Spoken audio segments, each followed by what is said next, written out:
This is Casey from Casey Lynn Tactics on Instagram, and we are listening to Costly Conversations.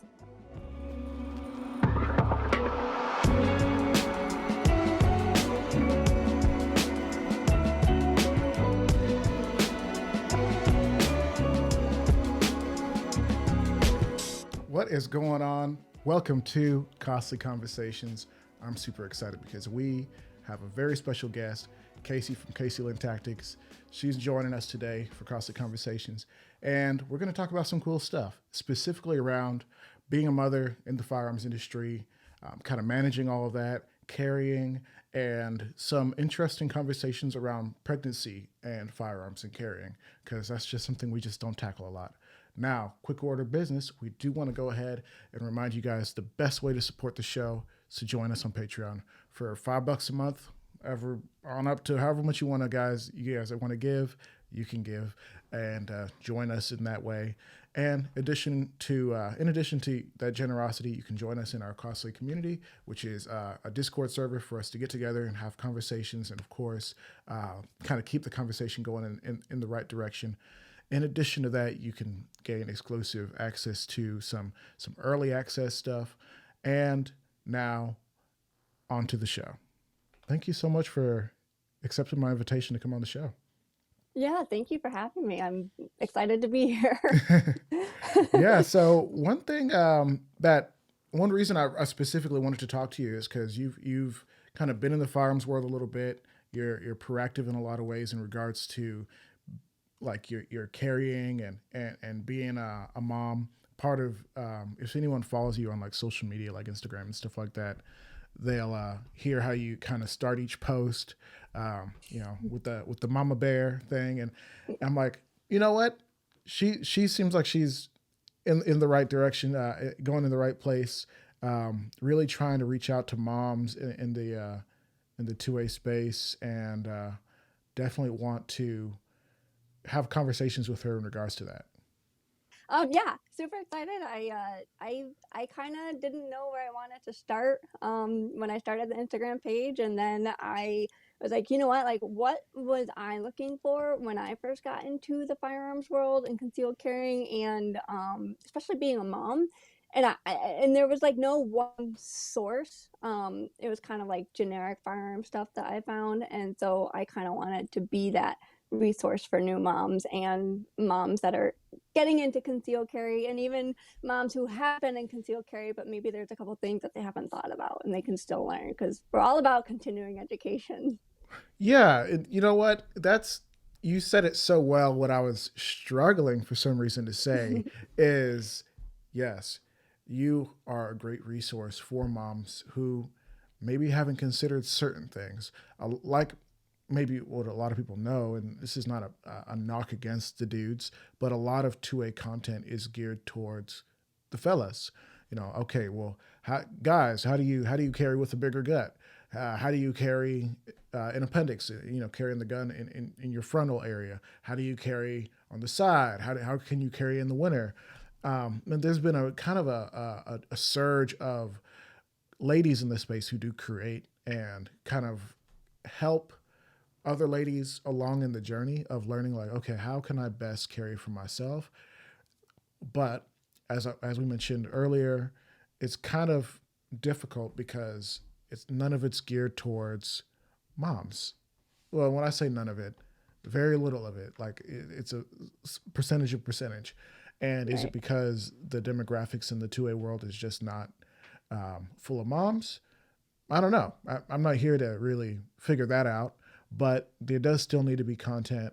And when I say content, educational resources for the ladies who are going into motherhood, who have been in motherhood for a while, and maybe just they don't have a lot of extra resources to expend in regards to trying to figure out, like, okay, well, I'm going through my third pregnancy. How do I carry? You know? Mm-hmm. And so that's something that I'm hoping that we can kind of talk about a little bit today. I don't know that I'm super qualified to talk about it just by myself, you know, but being that you've kind of been through this a few times and have had some thoughts on the subject, I'm hoping that we can, more than just like carrying during pregnancy, but like how do you kind of navigate through life while being armed, while having small kids. Like, what are some tips and tricks? Like, I'm sure we can share some of those while we're on the line here today. And there's some other things that we want to talk about. Yeah. Um, I actually kind of really want to talk about the this little project that you're working on regarding the concealed carry uh, leggings. Hmm. What are they called these days? Yeah, they're concealed carry leggings. Yeah. I have a fun name for them. I may or may not share. We'll see. Well, I mean, if you But haven't copyrighted, written it, copywritten it, maybe you keep it to yourself until yeah. you never know who's listening, right? Yeah. But So yeah. yeah. Let's dive into it. Like, I suppose my question is like, are we able to talk about the news? Are we at this point yet? Yeah, we can talk about the news. I still haven't filmed what I want to film for Instagram, but I mean it's not news, so yeah, we can definitely talk about it. Okay. Well, Yeah. for those who don't know, Casey and her awesome husband and their beautiful family, they're expecting another bundle of joy, uh, and Yep. that's exciting. Yeah, very exciting. Baby number 3. Jeez, three. You know what? I'm here at two, and I'm just like three. Wow, that's crazy. Well, we planned on stopping at 2, and for some weird reason, we were just like, we're not done yet. So here we are. Sometimes it do be that way. Sometimes, as the kids Yeah. say. Hmm. Um, so, um, specifically, kind of going into this pregnancy, I know you had some thoughts, some ponderings around like, okay, Hmm. I'm concealed carrying when I go to the grocery stores. When you get pregnant, you don't just not go to the grocery store unless something bad happened. You know, going to the Right. grocery store, you still got to take care of your kids. You still got to be in public from time to time. If you want to do that while maintaining your status of concealed carry or, carrying a firearm, as things start to change, it gets a little bit more complicated. What are Right. some of the thoughts or methods that you've been considering and pondering? What are some of the things that you plan on implementing to help you to continue in that, or do you even plan on continuing that? Yeah. So I did not carry for my first or second child because I didn't have my license, and then I for my first one, and then I had gotten it right when I got pregnant with my second one, and I'd never concealed carried before, like on body, and so I didn't want to try to figure that out with no information. It's already overwhelming as it is, and then you add a growing belly, that's just way more complicated. So I figured, no, I'm gonna wait till after and figure it out. But now that I kind of have some of the fundamentals, I'm thinking, eh, I don't know if any of this is gonna work, since I'm not there yet. But there's the fundamentals of concealed carry don't change, and so like theoretically you should be able to use those fundamentals to figure out how to carry, no matter like what your body type is. And so a growing belly is a body type. And so first trimester, to be honest, I did not carry at all. I was so nauseous. I could not handle the feeling of anything on my belly. And so I just reminded myself that situational awareness is first and foremost, and you can prevent most critical incidents, just through situational awareness and making smart decisions and thinking ahead. And then I also just had pepper spray just in case, that does all fail. But now that I'm feeling better, going into my second trimester, my third trimester, I'm going to carry as I normally do until my belly starts to grow more. And then the the biggest thing is like looking for peaks and valleys for me, and I definitely know there's going to be a lot of peaks and valleys with the growing belly more on the side. Some people just like to carry in the back. I don't know if I want to do that yet. Colder, especially not 6 o'clock, because that's your spine. If you fall for some reason, you could paralyze yourself. So like no one should ever really carry in 6. But cold weather, outside the waistband on the hip with a nice flannel. Unfortunately, I live in Texas, so that won't like work for very long. And then I have uh, a legging idea that I'm working on, and I just sewed my first prototype it was yesterday actually, and it works. Still need some tweaking, but I think I might be able to carry with that on the side because my side is going to be my valley, and so that's where I have a lot of space. That's where my shirt hangs the most. Um, and then see where that takes me. If all else fails and I can't figure out how to carry on body, I think I'm gonna go with like a fanny pack, or like I have a leg pouch from Kala. I forget the name of the brand, but I like those options too. And then yeah, we'll see how it goes. But I'm gonna share it all on Instagram so you'll know how it works. That's awesome, and thank you so much for sharing that because I know it's sometimes it's kind of an intimate moment, an intimate time where you're just like, okay, Mm, what's gonna work for me? I feel yeah. icky, and I'm trying to put myself in your shoes. I've never been pregnant before. I have a hard Yeah. time really It's understanding a what that means. it feels like a really bad hangover constantly. You're It just sounds like, horrible. yeah, it's pretty bad. Yeah. So, I mean, I know you had mentioned um, that during this first trimester, you really just couldn't deal with it. No. Now, this almost might sound like some sort of slight contradiction, but it's not, I promise. But when we go into your why, like, why Hmm. did you, I guess, go down this firearms journey? Most Hmm. people don't. Like, honestly, a lot of people don't never shoot a gun a day in their life, and they think they Right. know about it, but they really don't.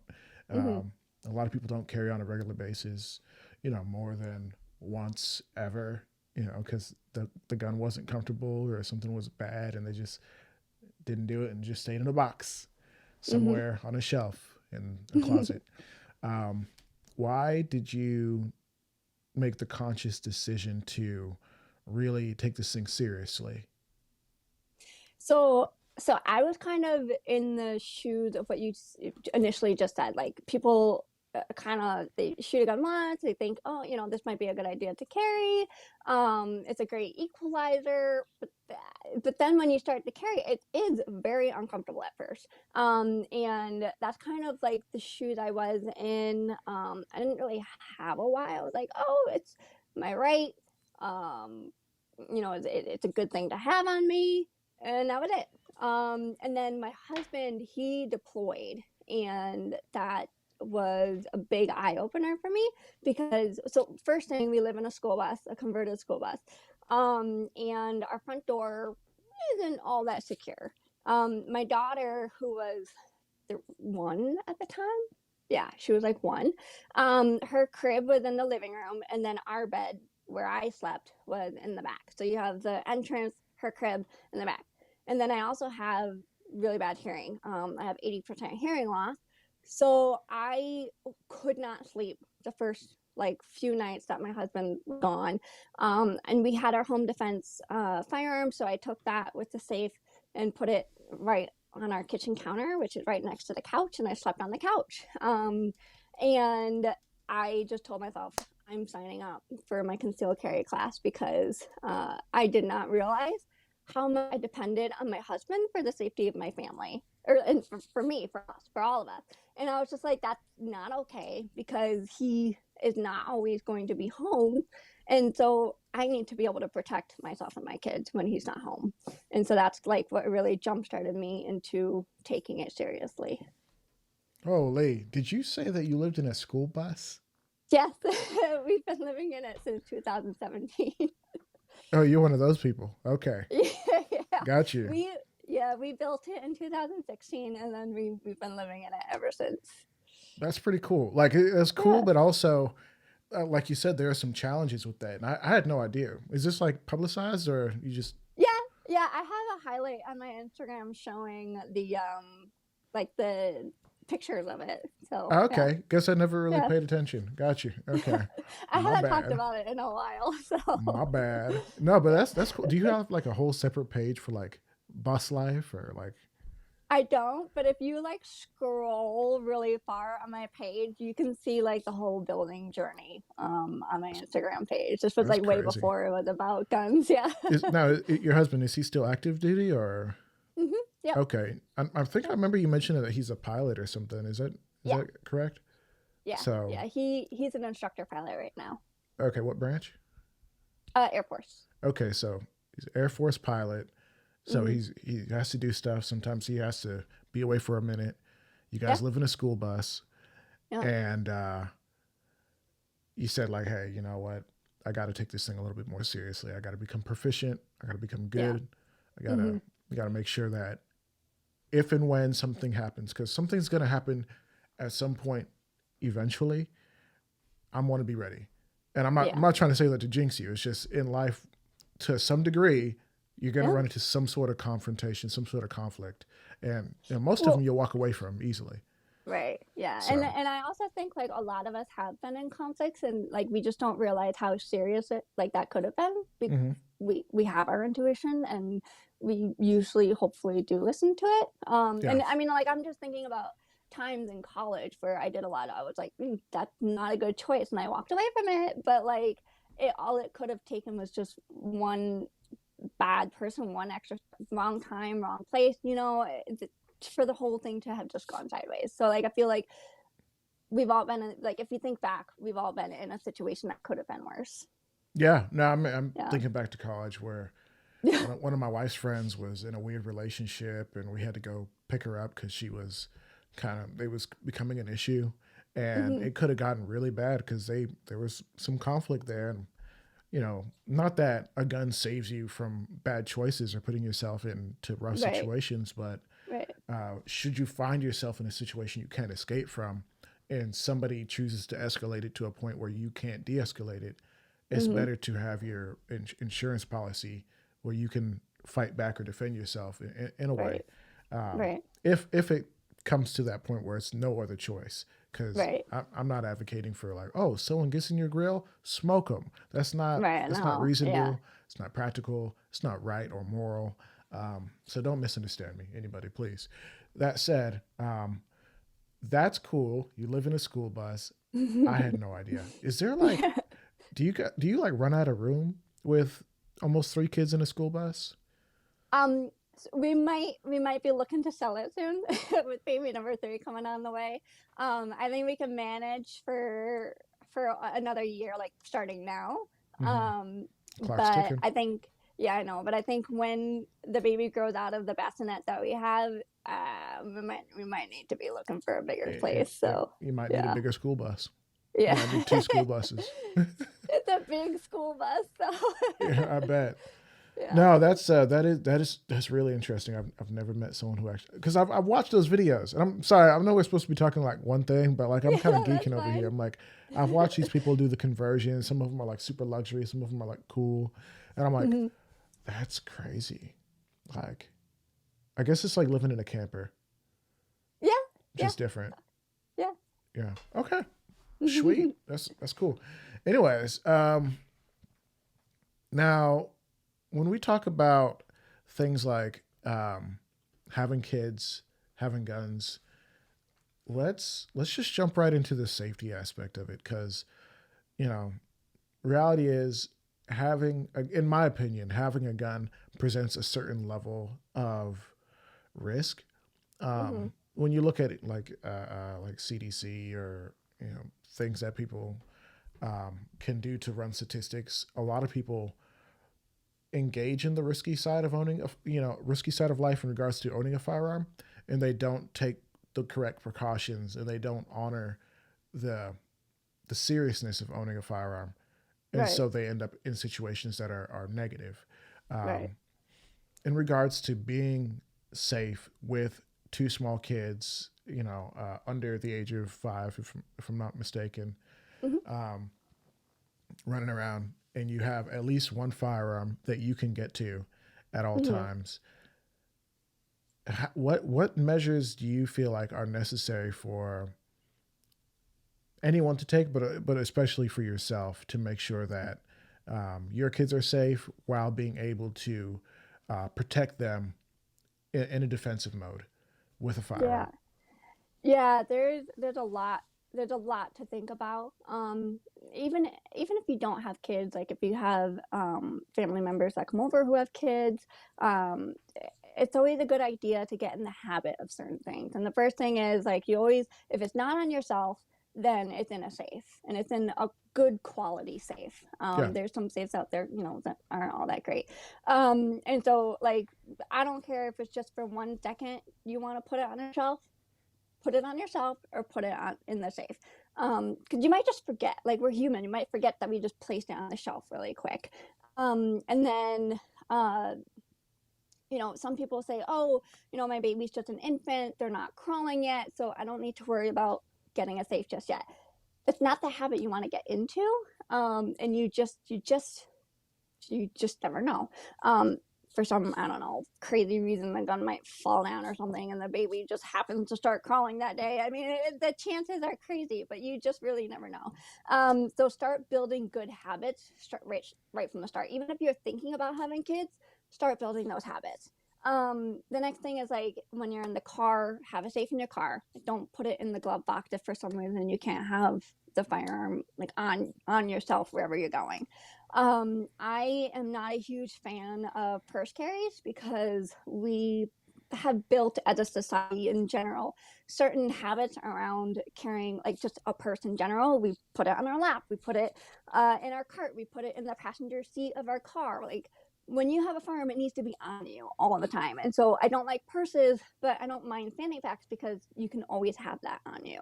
And then so like the storage and carrying aspect. Well, as far as carrying, I'd also say Kydex holster.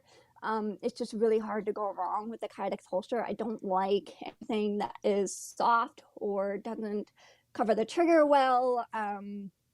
Or it doesn't hold on to the firearm well, retention wise, because you got kids crawling on you. You got little fingers. You don't want anything poking that soft fabric or kicking the firearm out of whatever soft holster it's in. And then lastly, it's really just education, right? If you're not going to teach your kids about firearms, then the internet will do that for you. And the internet is a great place, but it's also a terrible place. And for kids, it's more generally, I would argue, a more not great place. And so teach your kids how to, everything about firearms so that if they ever do come across one, they're not making mistakes with a firearm, and they know how to get an adult. If for some reason like they were handling it, they know how to handle properly, all the 4 rules and all that stuff. And then let's see what else. I think those are the major things. Yeah. Do you have anything else to add to that? I think those are the major things that I like to touch base on. Right. No, I kind of wanted to go a little bit further into your, I suppose, opinions on the types of holsters and retention devices, because that's a term that people have used, like with like a Right. company called Stopbox. They have a little not safe. It's a retention device, and you're like, oh, that's interesting. And the reason I want to bring that up is because there's a term called FUD, which generally refers to like Elmer Fudd, like old school gun guy who really refuses to adopt any of the new methods, mentalities, or methodologies. And so like they're against like red dots on handguns. They're all for generally like leather holsters because it's comfortable and it's fine. 45, a 9mm will kill them, but or 45 will knock them dead, or not. Right. I'm saying the saying wrong. Anyways, so there's a lot of FUD lore around what holsters are acceptable, what you should carry as a lady, specifically, kind of like the FUD lore around like revolvers, or this is a good gun for a girl. Let's specifically talk about belly bands and non-Kydex holsters, because you were pretty solid set on your Kydex holster Yeah. opinion there, and it is an opinion like this, It is. Yeah. or is there fact based, or that kind of informs your opinion? I mean, it's obviously an opinion for me, but when it comes to belly bands or like leggings that have pockets for a firearm. I am extremely uncomfortable with those, and some people argue that they're safe because the material is thick, or you can put something around your firearm. But the thing is with kids is they're crawling on you. If you don't have good retention on the firearm and it's not connected to a good, like a solid foundation, like for example, a belt, then there's that possibility that it can get kicked out of that pocket or that like belly band or something like that's just soft. And there's been a couple of instances where this has happened. So there was a young girl. She took her concealed carry class. This wasn't in the news. This was shared by another instructor. That she had a pair of concealed carry leggings. It was the pocket, and she went to bend over a fence, and the fence poked through the pocket and touched the trigger, and she ended up shooting herself. Thankfully, she survived, but it was a critical injury that she had. And I'm fine with those leggings if you can use them with the Kydex holster and secure it to the legging. That's the difference. You need something secure protecting your trigger that's going to hold your firearm to yourself. And then there's excuse me, there's an example of a belly band. So there was this gentleman, he had a belly band, and this is in the news, you can look it up. Belly band on, he had a safety on his firearm, and he was playing with his dog, and the dog somehow managed to not only disengage the safety but also pull the trigger when they were playing. And so the statistics might be small, but that one instance is enough for me to say that's not okay, Like, like how to does that have even around my happen? kids. It's just it, like I said, like Somehow. you you just never know, like the crazy stars align in this unfortunate event, and it could be rare, but once is enough for me to say no. Right. And Mm-hmm. I'll say this just so people can understand. The world of firearms has a certain level of risk in it. If you choose to remove your defenses, whether it's I'm not going to have pepper spray around because it could spray one of my kids. I'm not going to have knives around because someone could get stabbed or cut. I'm not going to have a firearm because someone could be injured. I understand, but the world of firearms, when we say being safe with a gun, it's reducing your risk so that you don't have unnecessary risk. Like, because if Exactly, you do yeah. everything the way you're supposed to, you reduce your risk so that injury should never occur. Mm-hmm. I've never been injured with a firearm. Most people that I know have never been injured with a firearm, and those who have, it's been because they did something really dumb and they got what they call complacent. Specifically, people who handle like thousands of guns, like all the time, because they work in as gunsmiths and whatnot. So you handle enough guns, you're going to start increasing your odds of doing something dumb. And then if you decide to remove those barriers of, oh, I'm not going to follow the rules of firearm safety, I'm going to let my hand go in front of the barrel and things like that, you can increase your risk. Now, reason I say that is like weird stuff happens that if there wasn't a video, you would not believe it. Or if there wasn't Mm-hmm. a news story. And people have done stuff like, today I saw a video where a guy he was shooting at an indoor shooting range, and he had a box of ammo in front of him that he was I pulling saw that, from. yeah. Mm-hmm. And somehow, the the brass that ejected from the gun, as the casing flew out, bounced against the wall and hit the primer, the ignition source, on the pack of on one of the bullets, on one of the, and you're like, whoa, because it explodes, Yeah. because that bullet goes off instantly because Mm-hmm. it at just the right angle, at the right amount of pressure to cause that ignition. And it's, if I didn't see the video, I wouldn't believe it. And so people are like, oh, why do you want to do this? Or why do they say no ammo at the table when you're firing, or things like that? It's like, because we're trying to reduce our risk, because we're just trying to be safe, have a good time, get better at this thing, Yeah. and go home. Don't be Mm-hmm. stupid. Like, Yeah. just reduce your risk. we don't point our guns at our friends because we're trying to reduce our risk, not because we're not trying to have fun. Have as much fun as you want. Just don't have fun in that way, because that way is Right. increasing your risk by a lot. It was like, Right. okay, gun safes and lock boxes are maybe they're a little expensive. You know, you can buy some for $20, and if you're really destitute, maybe that's a lot of money. And maybe you feel like the one that's $100 is better. Pony up and get it, because if your young child somehow finds a way, you know, someone's not paying attention, another spouse doesn't really know what's going on, and they let your kid go around in the room because they say, oh, the room is safe. You know, there's nothing in the room. I'm just going to the bathroom for a second. You know, It having just takes guns, 1 second. it just Yeah. takes a second. It Yeah. just takes a second. Like I got Mm. little kids in the house and they do stuff in 1 second. I had we were at a Christmas Eve service. I'm telling a story I probably shouldn't tell. And I'm holding a candle because it's a candlelight service. And I have my not 1 year old in my arms. I'm like, it's okay. You know, I'm holding it at a distance. Do you know? I stopped paying attention for like 3 seconds. She grabs the candle and extinguishes it with her bare hands. Oh my god. She doesn't say a thing. She's cool. She's like, you know, Oh she my starts shaking her goodness. head because that's what she does now. Yeah. And I'm like, Wow. oh my God. Oh, I mean, they surprise you. I mean, I have a one they're and a half year old, fast. and they're fast. He's climbing up on things that I never Hmm. thought he could. And Yeah. they change in their ability to get it done.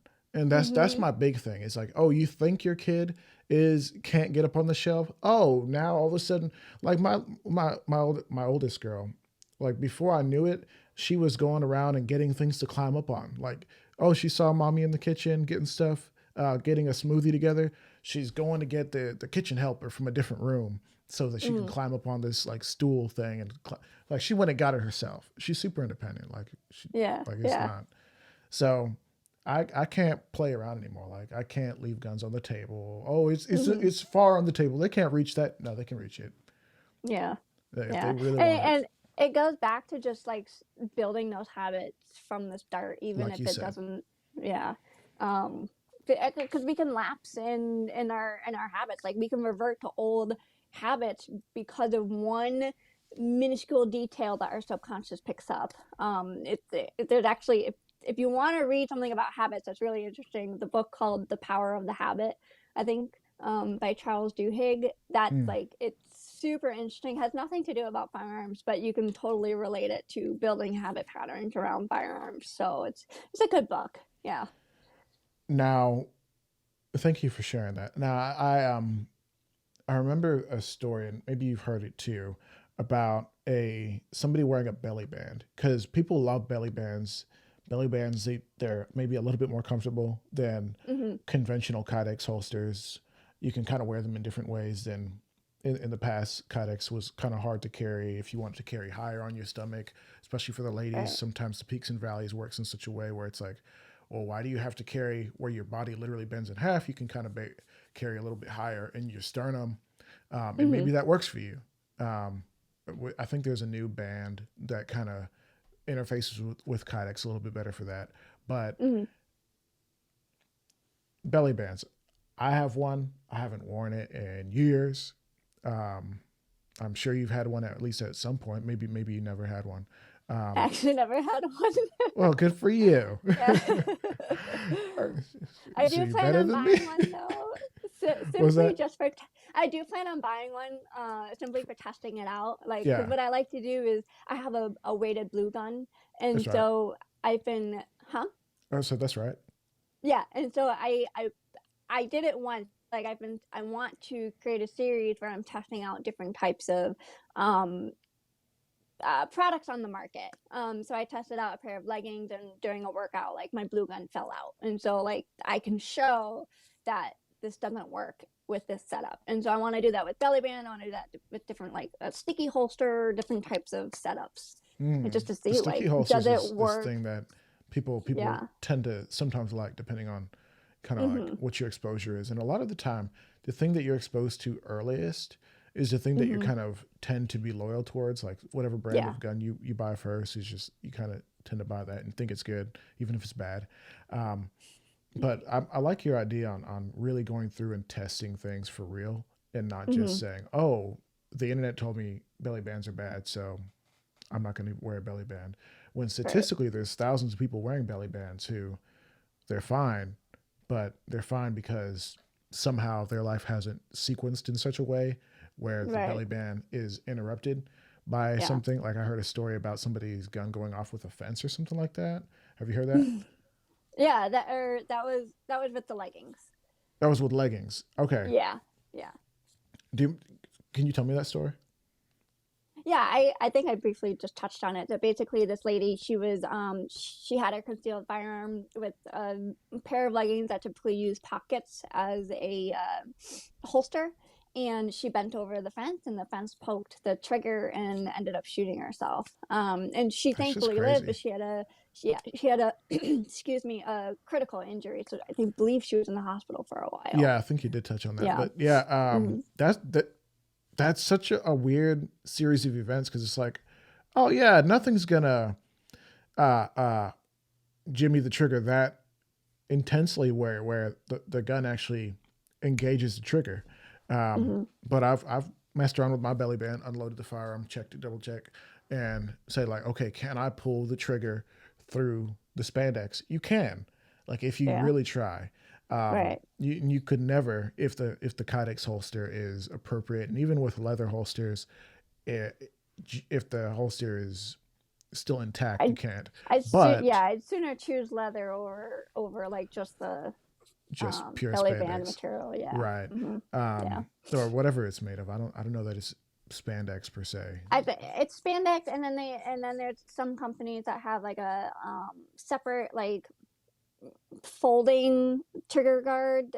It's not really, doesn't really do much. And then I think the material is thick enough to not pull the trigger, but it doesn't really hold, in my opinion, the firearm well. And I intend to test that setup as well.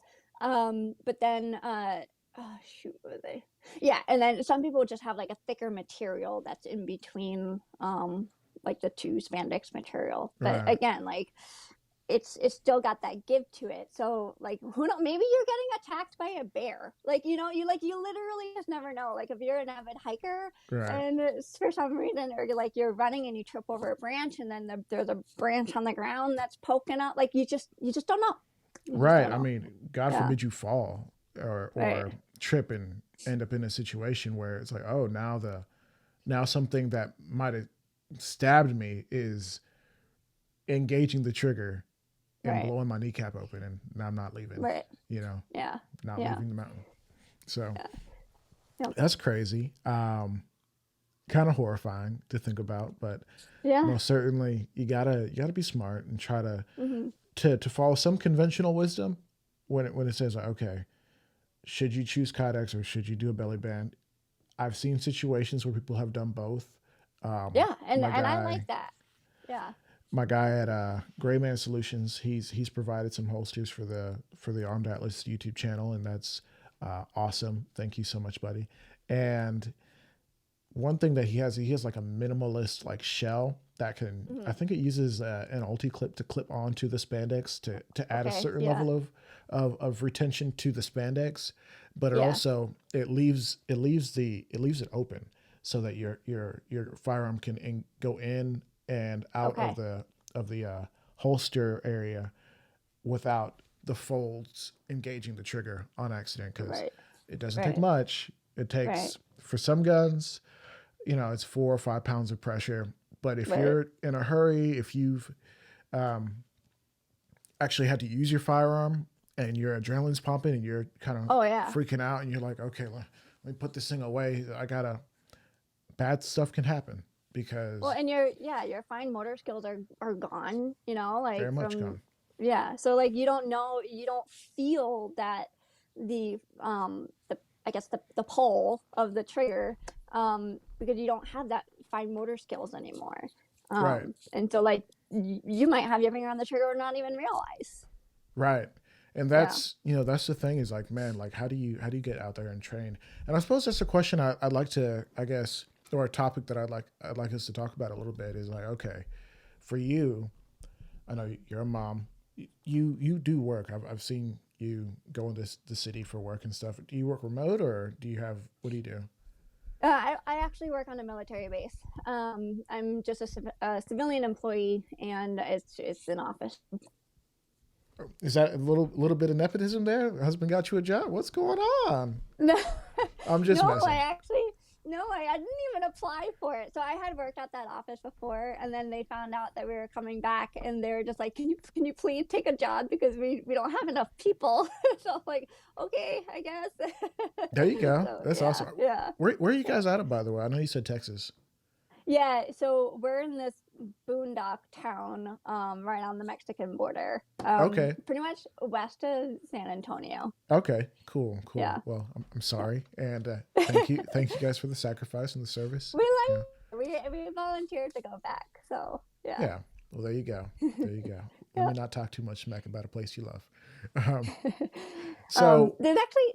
Do you mind if I touch on two things that I I'd want like you to to touch on? go ahead. Yeah. So the one thing is when you're looking for a product to wear, concealed carry, a lot of people only think about like day to day activities, but you need to think about the how the product is going to work throughout any situation that you might get into. So yes, like something might work when you're going to the grocery store or you're just getting gas or whatever, but like is it going to work, like maybe you're an avid cycler, is it going to work when you cycle, not only cycle but if you fall over on your bike, or is it going to work if you, let's say for some reason you carry while you go to CrossFit, like is it going to work during that, and then is it going to work in a critical incident, because we need to make sure that like we're, like you said, eliminating as many possible errors that we can control, like having an open mouth kydex, so that like when you reholster, you're not putting your hands in something to open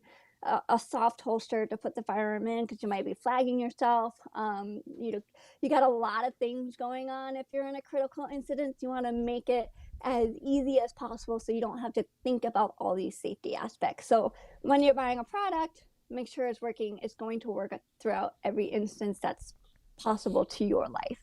Um, and then the other thing I want to touch on is going back to kids.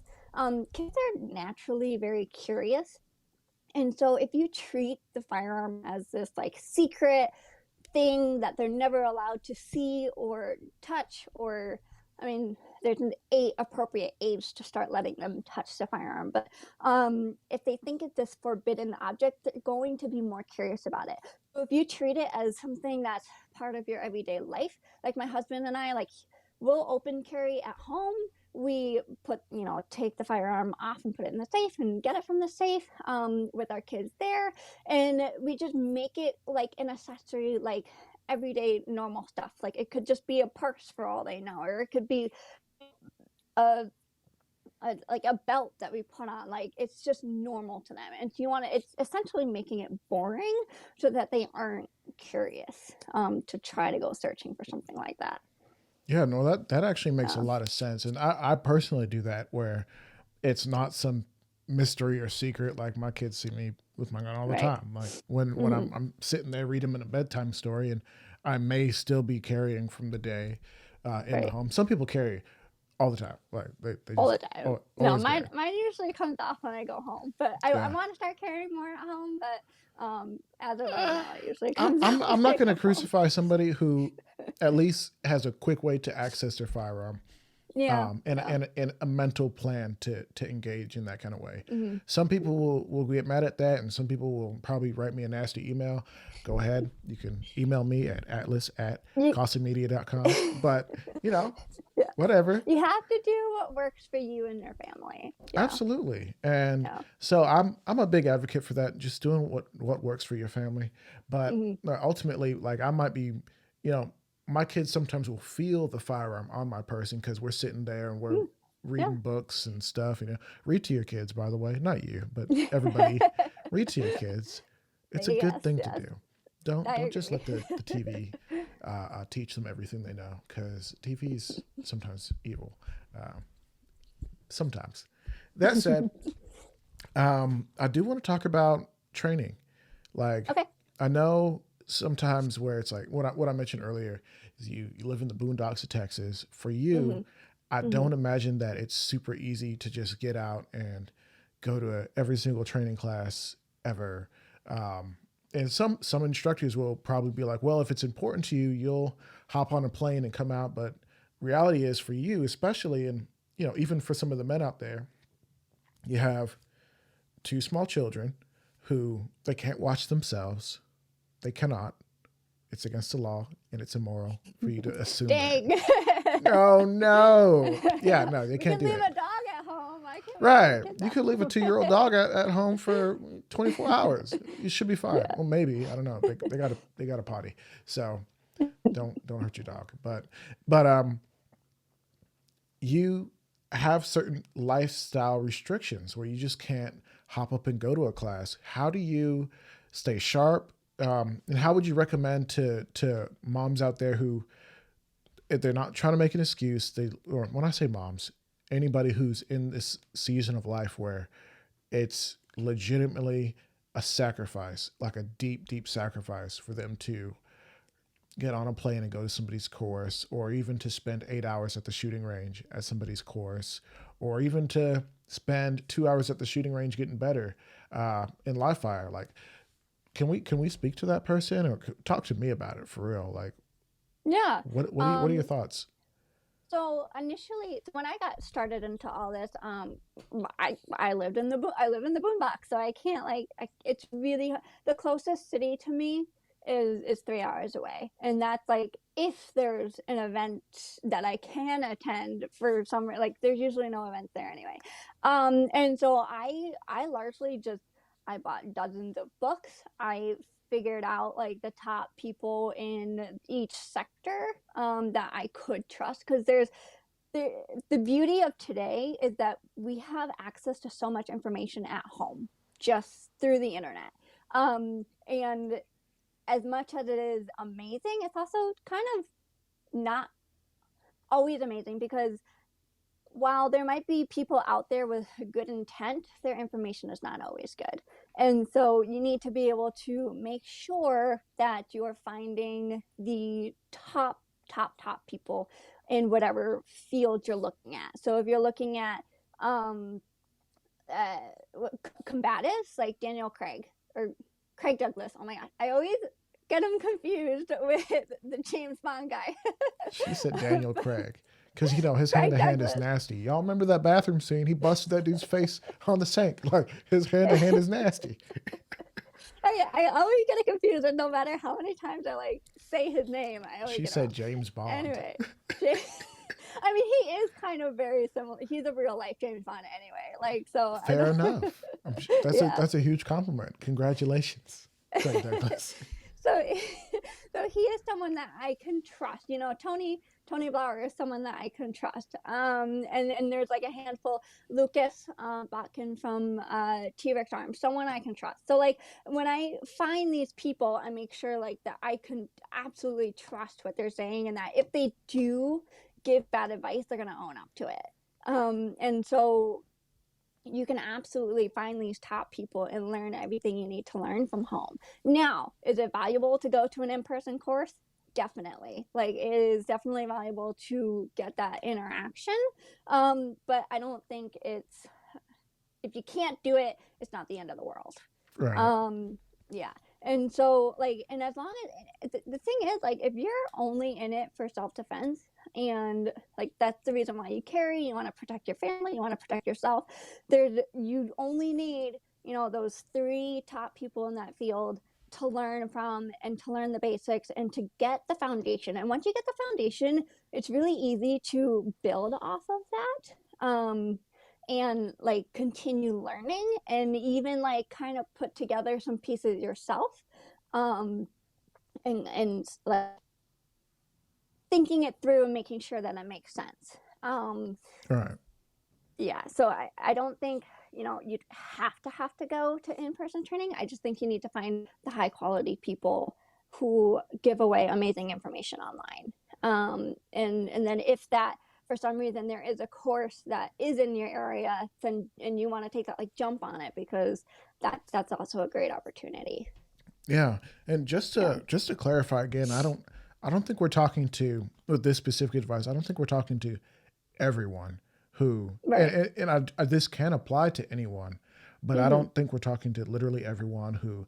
Oh, you got the 21-year old who he or she has no kids, no dogs, no Right. responsibility, plenty of disposable income, and the ability to go and learn under some really good instructors who Mhm. can kind of help to critique them and get them to that next level, depending on their Right. level of desire in regards to what they want to learn. Um, and correct me if I'm wrong, but I don't think we're necessarily speaking to them, are we? No. No. Okay. No, I wouldn't say. I mean, like, if they can also learn things online, but like you can go do what you want. Like Right. you Right. don't And have to take care of kids. You don't have to, like. But we're looking at like bare necessities. Like, all right, I got a life, I got kids, I got to cook, I got to clean. What's the bare necessities I need to do to be able to stay proficient and continue learning, even if it's just a little bit here and there, just to make sure that you're making all the right choices and setting yourself up for best possible success that you can if you ever get into a critical incident. right. Um, And yeah, dry and fire training is huge. Like it's people, huge. Yeah. I mean, you could spend thousands of dollars and thousands of dollars at somebody's really, intense 3-day course. But if you're Mm-hmm. not applying some of those fundamentals at home in a dry fire scenario where you clear out your firearm, take your bullets out, put it in a different room, make sure everything's Right. triple checked, and you know apply those principles, getting on target, finding your sights, finding your dot, and putting a shot on target, a Mm. proverbial shot on target. Don't actually, what do they call that? A desk pop. If you ever seen that movie, it's No. there was this movie where it was this like a idiot like cop comedy where they were like, "Hey man, you never had a desk pop?" It's like a negligent discharge while you're at your desk, Oh, and okay. they were like, "Yeah, you just Okay. take your gun and just pop it in the air, desk pop." And he got in trouble. He got like fired or something like that. Yeah. It's dumb. Anyways, Yeah. don't have that. Don't have a negligent discharge in your home. And No. please, uh, I'm just speaking to the person who is maybe still a little bit new, and I'm sure most of the people listening have some level of knowledge. But some people who listen, who have told me they listen, have never purchased a gun ever in their life. Have never really even shot a gun, but they tune in because I think it's interesting. I'm like, okay, Yeah. cool. So yeah, let's not have a negligent discharge by paying attention to the 4 rules of firearm safety, and Right. one of them is like knowing what you're aiming at and even what's behind it, Mm-hmm. because if you're aiming at your wall and you're like, okay, well, this wall, my gun is empty and I'm aiming at my wall and I'm going to pull the trigger, and there's actually a neighbor in like right across the way, you're like in a duplex or an apartment, you can blow through the drywall and kill somebody if you Yeah. made a mistake. Bullets, or yeah, they can wall through wall through wall through wall through door. They can travel for a very long Right. time. They can go Yeah. through cars. Like certain Mm-hmm. parts of the car can get Pretty right through. much all of the car except for the engine blocks. Yeah. Right. Yeah. Right. Like some parts of the car that you're like, oh no, this part's pretty sturdy. Psych.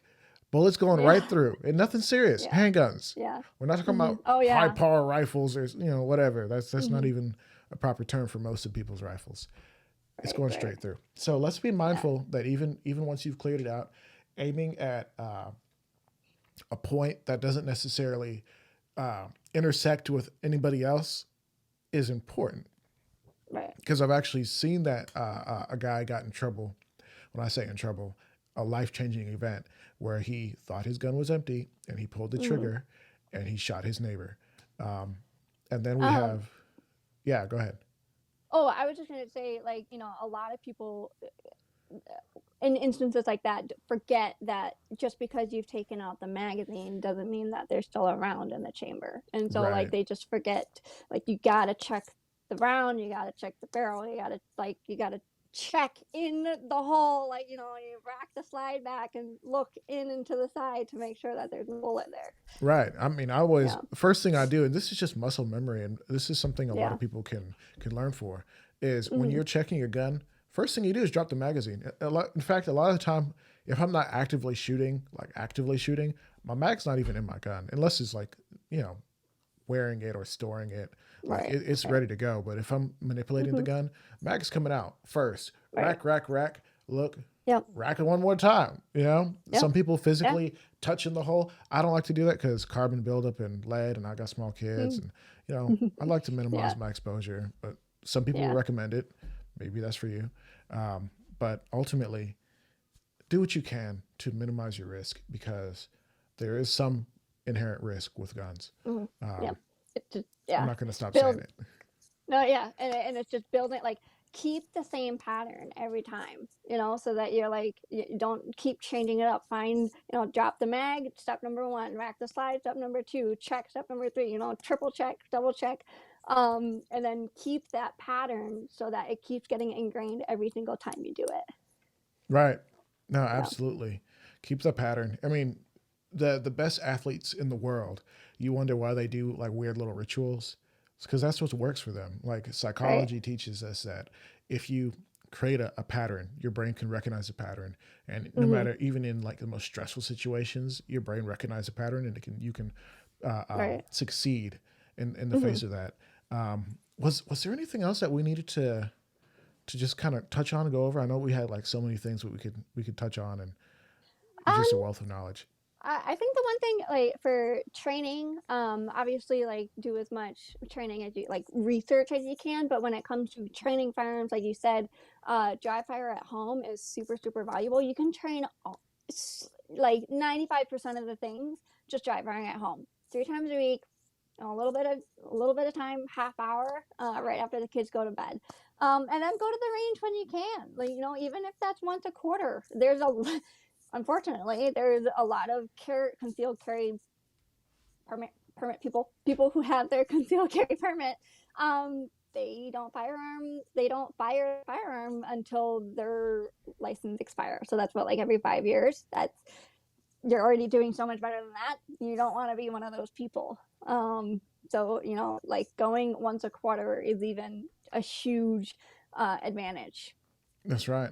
Yeah. The last thing I do want to just touch on before we let you get back to your family is for that mom specifically, but anyone who's listening who wants to get into firearms. There's some people, like I mentioned, who have never touched a gun before, but Mm-hmm. they're listening to the show. For some reason, people overseas too, which is crazy to me. I'm like, "Oh, okay, thanks, guys." But say mom somewhere in let's say Idaho wants to buy her first gun, wants to take her self defense seriously. Help her out. Like what are you telling her? What are some steps that she should go through to, I guess, make it into this world? Yeah, I highly recommend finding a quality firearms instructor and doing a one-on-one class. And uh, it's okay to be nervous. I remember I was taking a class and we watched a bunch of first timers shoot. And there was this one older lady, and she was like, you could tell that she was very intimidated by the firearm, and that's okay. Like your instructor should work with you and be able to teach you, how to breathe through it, and make sure that you're staying safe throughout the entire lesson. And even if that's just taking one slow step at a time. So definitely before you even think about buying a gun, like definitely just sign up for a lesson and make sure you're familiar with all the safety aspects of handling a firearm. And then when you're ready to buy one, I would recommend renting a few. Look up what's most popular, like nine is always a popular caliber side. And then I know Glocks and Sigs are always like kind of everyone's go-to, and so just start there. Like you don't you don't need to look at everything. Start there, and then if you find something that you kind of like, but something's a little off, you can ask the instructor, like, hey, I don't really like the grip, I don't really like the recoil. Do you have suggestions for another, like, um, something similar that might kind of help the grip? Like good block grips are definitely a lot different than SIG grips, and I personally like 6 hours because of the grip on them. I don't really like the Glock. So like you got to see what works for you, but just don't walk into a store and say, hey, I want to buy a firearm, what should I get? because you're not going to know what's best for you unless you shoot one. And the recommendation might not always be the best. And this is not all shop, this is not all people behind the counter, but sometimes they just see women and they recommend, a 22 uh, revolver or whatever. And that's fine if that's what you can handle and you can't handle anything larger. But don't take that just because that's what they said. If you can handle a 9, like definitely do that, and find out what works for you.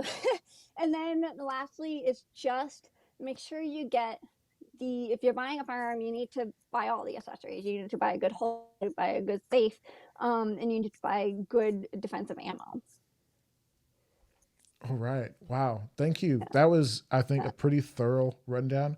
Unfortunately, so many people, especially that last part, they buy a gun and they right. kind of stop there because they're like, well, I just spent, I mean, name an amount and a gun can cost that amount. Oh, $500, I yeah. spent $500 on this new Right. Smith and Wesson EZ and, Right. they sold me, 100 rounds of ammo with it and Mm-hmm.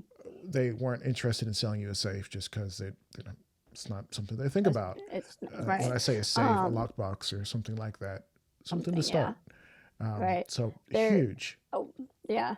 There was I was in another course, actually it was a course, and someone had talked about how their friend, so her husband gave her a firearm and she had never really, she maybe had gone to the range a couple of times but didn't really know how to handle it. And she was uncomfortable with it, so she threw it in her glove box. And she has kids, and she Oh went to wow. her friend who is familiar with firearms and said, "Hey, I got a firearm in my glove box. I don't really know how to use it. Can you show me?" And the lady was like, "Okay, you need to put that in a safe right now. Like you cannot have that in a glove box.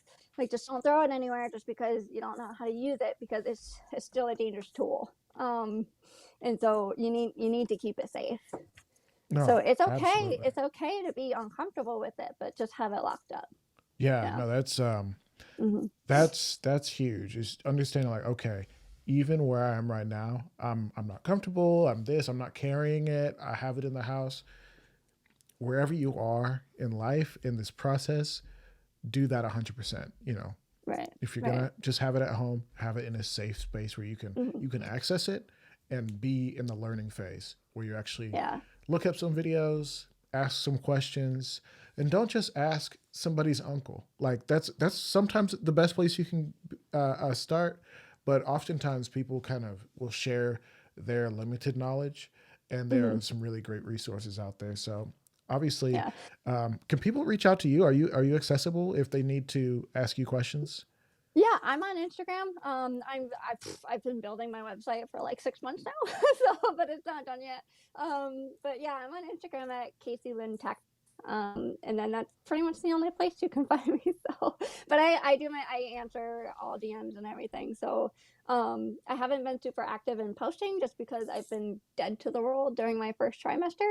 But now that I have my energy back, I'll be recording some more information and stuff like There that. you go. So, Was there yeah. something you wanted to share before we let you tell everybody about your final projects? And I guess people know how to find you now. Yeah. What was that? I did have something. Oh, I don't know. I think it was just like find uh so we know that firearms is a male dominant field. And some people are okay with that, some people aren't. I mean my husband taught me, and then I'm like most classes that I've taken have been with a male instructor. But if like find some female I don't want to say influencers, just like find female educators that you'd feel comfortable asking. Like, I mean, if you're comfortable with me, I will answer to the best of my ability. But like, there's so many. Ever since I started this journey, there are so many amazing females out there. So like, there's no excuse to not be able to find someone Yeah, if that's what you're looking for. Yeah. absolutely. I'm gonna Mm-hmm. second and third and fourth that because there are tons of female influencers per se or educators who Yeah. are also instructors. Like they want to Right. make sure you can Yes. find them, so they make really Mm-hmm. fun, interesting content, easy to Yeah. follow. Like it's just hit follow, Send them a Yeah. DM, tell them you love it or you hate it, whatever. I'm sure they appreciate the feedback. Maybe not. Who knows? Some people don't like a lot of negativity, so don't be rude. But Yeah. I blocked actually all trolls on my Instagram. I was like, if you don't follow me, then you can't comment on my post because you're being rude. So right, and yeah, unfortunately, the females in the firing space, because it is so lopsided in the right. representation, um, it can get a little toxic just depending on how rude a person is. Most people are fine, but it Yeah. seems like the people who are ridiculous turn it up to 100, and they like to spread their Mm. tentacles across the interwebs. So go spread some love, show some love to people like Casey. She's doing an awesome job. Thank you so much for really just going out of your way to be a resource and a light to moms and people like yourself who are just trying to figure this thing out. It's Yeah. hard, and so I appreciate you. Thank you. It is, yeah, and that's exactly why I started because I was there. I understand. So yeah. Awesome. Well, thank you so much, Casey. And like she said, if you guys want to find more about Casey, I'm gonna try to link to her down below. No promises, but Casey Lane Tactics on Instagram. I'm following her, so if you just follow me, link through, just search her name, and you'll find her.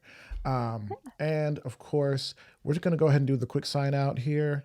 And for those who are watching or listening on the podcast, please hop over to the YouTube side, hit subscribe because we're trying to get the Caustic Conversations podcast YouTube channel to hit the threshold of 1,000 subscribers, so we can make sure to kind of keep this thing progressing the right way. And of course, share the podcast with your friends, family, whoever. And if you are interested in merchandise, this is actually an experimental thing that we're doing right now. It's if you guys like it, maybe we'll turn it into a thing and let you guys have the opportunity to buy it for a reasonable price. It's super comfortable, and I kind of like the look. And of course, my guy Glock Bay, he sent over one of these dope hats. If you like the Glock Bay guy, hit him up. I'm gonna link to that below. He's just a friend, and love to pimp his stuff when he puts out good stuff. That said, for those of you who are watching or listening, thank you so much for tuning in to Caustic Conversations. We do this live on Thursdays generally, but today's not live. So subscribe so you can watch us live on Thursdays at 8:30 Central Time. And until next time, keep it costly.